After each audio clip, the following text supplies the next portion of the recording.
नमस्कार मित्रांनो, शिंदेची आणि ठाकरेंची पुन्हा एकदा पक्षावरून भांडण झाले आहेत आणि ते कसे झाले आहेत, का झाले आहेत हे आपण सविस्तर आणि थोडक्यात या चॅनलच्या माध्यमातून बघणार आहोत.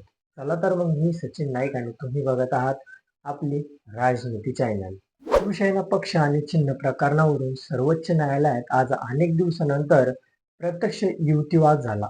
उपमुख्यमंत्री एकनाथ शिंदे आणि माजी मुख्यमंत्री उद्धव ठाकरेंच्या पक्षाकडून शिवसेना हे नाव धनुष्यबाण या चिन्हावर दावा करण्याचे याचिकेवरून सुनावणी दरम्यान सरन्यायाधीश सूर्यकांत शर्मा यांनी कठोर शब्दामध्ये उद्धव ठाकरेंच्या पक्षाला झापला आहे आणि तेच आपण थोडक्यात बघूया.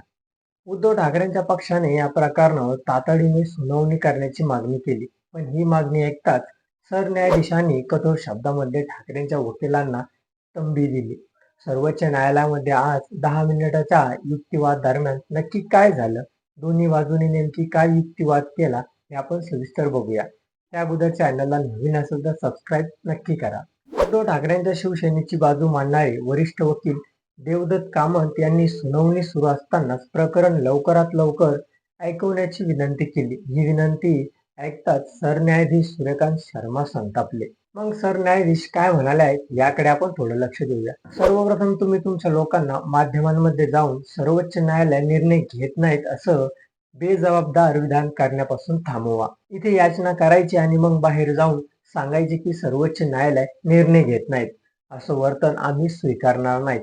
आम्ही याबाबत इशारे देत आहोत. शब्द वापरताना काळजी घ्या. मग देवदत्त कामत म्हणजेच ठाकरेंचे वकील काय म्हणाले आहेत याकडे थोडं लक्ष देऊया. हे प्रकरण आज केवळ निदर्शनासाठी यादीत ठेवण्यात आले होते आणि आम्ही लवकर सुनावणीची अपेक्षा करत आहोत. मग यानंतर सरन्यायाधीश काय म्हणाले आहेत, आम्ही दोन्ही बाजूंनी सहकार्य अपेक्षित करतो. आम्ही कारवाई निश्चित करू. मात्र कोणत्याही टप्प्यावर झालेल्या विलंबाबत अशा प्रकारे बेजबाबदार विधाने होणे योग्य नाही. मग देवदत्त कामत म्हणजेच ठाकरेंचे वकील काय म्हणाले, आम्ही गेल्या 3 वर्षापासून या निर्णयाची प्रतीक्षा करत आहोत. आम्हाला फक्त योग्य वेळ मिळावा.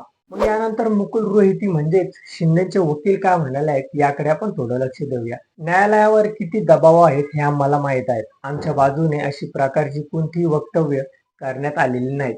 कोणत्याही बाजूने असे विधान होऊ नयेत. न्यायालयाने सर्व पक्षाबाबत संयम दाखवला आहे आणि कोणत्याही पक्षाला न्यायालयावर असा आरोप करण्याचा अधिकार नाही. मग यानंतर सरन्यायाधीश काय म्हणाले आहेत, आम्ही दुपारी 4 वाजेपर्यंत बसतो. जर कुणाला वाटत असेल की आम्ही रिकामे बसलो आहोत तर ते वेगळं आहे. मात्र अशा प्रकारची टिप्पणी स्वीकारली जाणार नाहीत. यापुढे बेजबाबदार विधाने नकोत. 30 जुलैला पुढील सुनावणी होणार आहेत. तर तुम्हाला काय वाटतं ठाकरेबद्दल आणि शिंदेबद्दल हे आमच्या चॅनलच्या कमेंट बॉक्समध्ये नक्की कळवा आणि व्हिडिओ आवडला असेल तर चॅनलला लाईक आणि सबस्क्राईब करा. धन्यवाद.